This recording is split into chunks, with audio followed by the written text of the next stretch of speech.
Oi, gente, tô aqui vendo o filmezinho Getúlio em casa, bem tranquilo. Como é que vocês estão, hein? O Getúlio, o que tu vai fazer, rapaz? Não. Tu vai se matar com um tiro no peito? Mas que é isso? Pensa na tua família, nos teus filhos. Não tá nem aí, né? Então tá. Quer fazer o quê? O coração vai ficar agonizando, mas o problema é teu. Não faz isso. Getúlio, não, não, não, não, não, não, não, tá brincando. Ah, fez. Não acredito. Getúlio, tô falando de ti nas últimas semanas, que vai ser de mim você ter aula sobre o Getúlio, rapaz? Tá louco? Não. O que aconteceu pro Vargas se matar? É isso que a gente vai ver.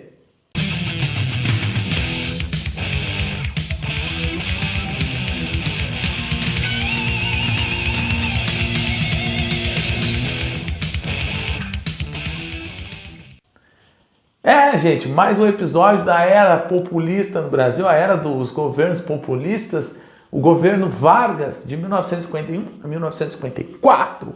Vargas se candidata e vence as eleições de 1950 através de uma fórmula que dá certo.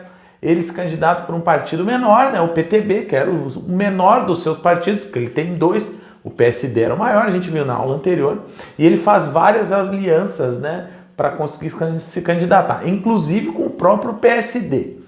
Mas quando ele assume, ele tem uma pauta de governo que não fecha com vários partidos. E aí aquele apoio político, ele acaba perdendo, acaba se voltando contra ele. Mas que política é essa do Vargas? Primeira, nacionalização da indústria.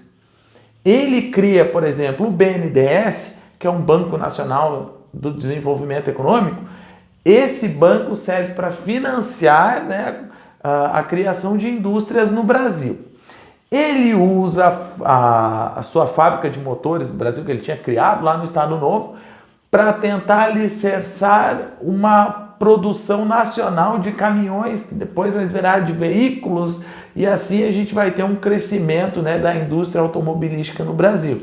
Segundo ponto dele. A Petrobras é um caso diferente, gente. Desde 1949 já se sabia, né, desses poços de petróleo no Brasil e era consenso entre todos os partidos brasileiros que nacionalizar a extração do petróleo era o melhor caminho. Então ele vai criar a Petrobras. O petróleo é nosso. É uma frase que não é do Getúlio, era do Brasil, né, de forma geral ali. Então ele, claro, faz, né, a Petrobras. Ele cria a Petrobras, uma empresa estatal, em sua maioria, para extrair o petróleo, né, descoberto no Brasil. Então essa é uma das medidas da nacionalização industrial que o Getúlio faz. Ele tenta fortalecer a indústria de base, ele tenta criar a Eletrobras, que é uma companhia de energia elétrica, para aumentar a oferta de energia elétrica no Brasil, para que se chegasse outras empresas aqui, né, para o Brasil. Mas na verdade essa Eletrobras vai ser só criada, terminada, né, em 1961, bem depois, né, da ideia do Getúlio. O Getúlio ele vai enfrentar uma forte oposição. A UDN é contra a nacionalização da indústria. Em primeiro lugar, porque há um custo muito alto para isso. O Getúlio tem que contrair empréstimos, né, dos Estados Unidos num primeiro momento, depois os Estados Unidos se voltam para a Guerra da Coreia e meio que esquece. E aí acaba, né, essa condição do Getúlio, né, de pegar empréstimos. Mas o Brasil faz empréstimos e financia essa industrialização brasileira. Isso aumenta a dívida externa e aumenta os gastos do governo. Para compensar esse aumento de gastos, o Vargas faz o quê? Ele aumenta em 15% o imposto de renda sobre as grandes fortunas. Isso enfurece ainda mais a UDN. Duas coisas que a UDN não quer. Ela não quer a nacionalização da economia, ela não quer que o Estado interfira diretamente na economia. Ela quer uma economia mais liberal que use o capital estrangeiro para financiamento, né, da indústria brasileira. O Brasil, como eu falei na outra aula, desde a era Dutra, o Brasil tem uma oportunidade de virar uma grande potência. Para virar uma grande potência, tem que acelerar o seu processo de industrialização. Mas no Brasil se cria duas ideias diferentes, dois modelos diferentes. O Vargas adota o nacionalista, mas o setor, né, privado brasileiro, O setor econômico e financeiro do Brasil não quer que se use o capital estrangeiro. Os embates começam primeiro na imprensa. A imprensa tem uma ideia política mais voltada ao UDN. A imprensa começa a apedrejar o Getúlio, como se diz, né? Começa a atacar o governo do Vargas. Porque não é só isso que o Vargas enfrenta. O Vargas enfrenta a queda, né, do poder de compra do trabalhador. A gente tem uma greve gigantesca em 52, greve com mais de 300 mil, né, trabalhadores parando a indústria, têxtil principalmente, mas do Rio de Janeiro e de São Paulo. A gente tem um aumento da inflação também. Como o Vargas vai fazer isso, né? Ele vai tentar fazer jogos políticos. Por exemplo, no Ministério do Trabalho ele traz João Goulart, eu ia falar Jango, até por isso que ficou meio travado. João Goulart era o vizinho do Vargas de propriedade, era um deputado federal gaúcho ali, né, de 34 anos, que tem energia. Então o João Goulart começa a vir para trás. Ele é um membro da elite que vai conversar com os trabalhadores, ele é visto como uma peça para unir o trabalhador com o empresariado brasileiro. Aí a UDN vê o foco e começa a atacar o João Goulart. O João Goulart, por exemplo, dá uma proposta de aumentar o salário em 100%, salário mínimo, né? Isso enfurece a imprensa, enfurece a UDN, enfurece os militares. A gente tem os militares indignados com essa proposta do João Goulart de aumento do salário mínimo, porque o salário mínimo ficaria acima do salário base dos oficiais brasileiros. E aí os oficiais, diversos coronéis, né, fazem até uma carta de repúdio ao governo Vargas, ameaçando Vargas, né, de um golpe. A gente tem uma sublevação mesmo dos militares brasileiros, do oficialato, né, contra o governo do Getúlio Vargas, contra essa política aí, né, essa proposta do João Goulart. O João Goulart é afastado de maneira estratégica. O Ministério da Defesa também tem uma substituição para acalmar o Exército.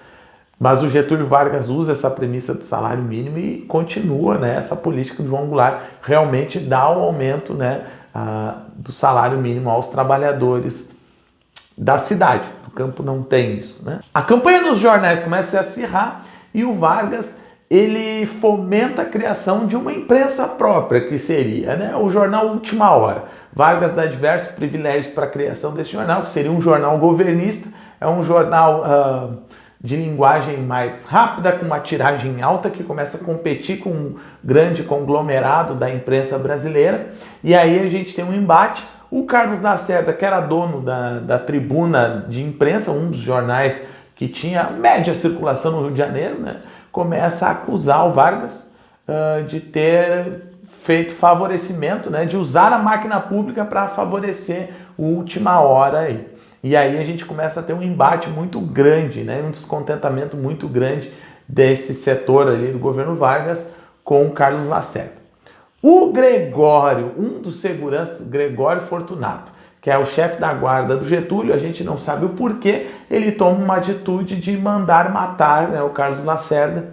E aí a gente tem o atentado da Rua Toneleiro, em 1954, quando Lacerda é ferido com um tiro no pé, porém o major da aeronáutica que estava fazendo sua segurança acaba morrendo. Isso se torna um escândalo, né, que a imprensa alimenta diariamente. E a gente tem os discursos do Lacerda de fúria e raiva contra o Getúlio. Esse episódio enfraquece o Vargas na opinião pública, na política e principalmente em relação às Forças Armadas. A aeronáutica assume a investigação, entra no Palácio do Catete, mexe nos documentos do Gregório Fortunato e lá acha diversos casos de corrupção no governo Vargas, corrupção esta que o Lacerda pega e começa a publicar, né, nos seus jornais. E aí em agosto de 1954 a gente tem uma condição quase insustentável para o Vargas se manter no poder. A pressão é muito grande. A maioria dos ministros na reunião que a gente tem no dia 23 de agosto daquele ano diz para o Vargas que ele tem basicamente duas saídas. Ou ele se afasta do governo temporariamente, né, pede uma licença, ou o exército ia retirá-lo, as forças armadas, na verdade, iriam retirá-lo do poder. Um dos únicos ministros que diz para o Vargas que ele tem que se manter e ser mais combativo, é o Tancredo Neves, que é o seu ministro da Justiça. Lembrem o nome desse personagem, Tancredo Neves, ele não acaba hoje. Então a gente tem essa pressão muito forte. O Vargas vai dormir e aí acontece a cena que eu mostrei lá no início, né, do vídeo. Se eu não tomei strike, se eu tomar eu vou ter que tirar, que é a cena do Vargas se matando. Inclusive o filme está disponível, né, eu vou deixar aqui no link, no YouTube gratuitamente. Olhe de dia, porque se for de noite, tu vai dormir, porque é pesado. O Vargas fica toda hora bocejando, parece. Ele é um filme muito lento, assim, então acaba trazendo um pouquinho de sono. E a morte do Vargas traz consequências terríveis para a UDN e para as Forças Armadas. A UDN e as Forças Armadas estavam tentando, né, dar um golpe militar, civil-militar, em Vargas já em 54. Mas com o seu suicídio, Vargas atrai a opinião pública a seu favor e o povo sai nas ruas quebrando tudo, atacando base aérea, atacando o exército, atacando a maioria dos jornais que criticavam Vargas, atacam a embaixada americana, o helicóptero das Forças Armadas tem que levar ele até um navio próximo. A gente tem uma perda muito grande da UDN e das Forças Armadas frente à opinião popular, né? Isso vai influenciar muito nas próximas eleições que nós teremos no Brasil, mas uma coisa tem que ser dita, né? O suicídio do Vargas é apesar de ser ele usa a própria vida para dar um checkmate político, né, na sua posição ali, né? Eu vou ler uns trechos da carta do Getúlio Vargas para a gente ter uma ideia, né, do que o Vargas fez na sua jogada lá. Pô, o cara usou a vida, né? Vamos lá, então.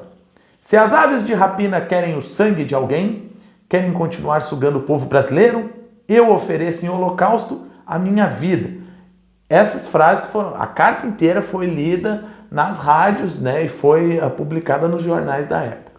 Outro trecho. Escolha este meio de estar sempre convosco, nada receio.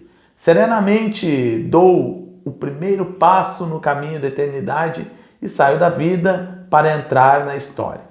Tá, esses são os trechos da carta do Vargas, alguns dos principais, né, que são sempre citados nos livros de história, que dizem, né, que mostram, na verdade, a jogada do Vargas ali. Ele em 32 já tinha essa mesma ideia de se matar, mas em 54, infelizmente, ele o fez com um tiro no peito para não estragar o rosto no velório. Vai ser o maior velório que o Brasil vai ter até então.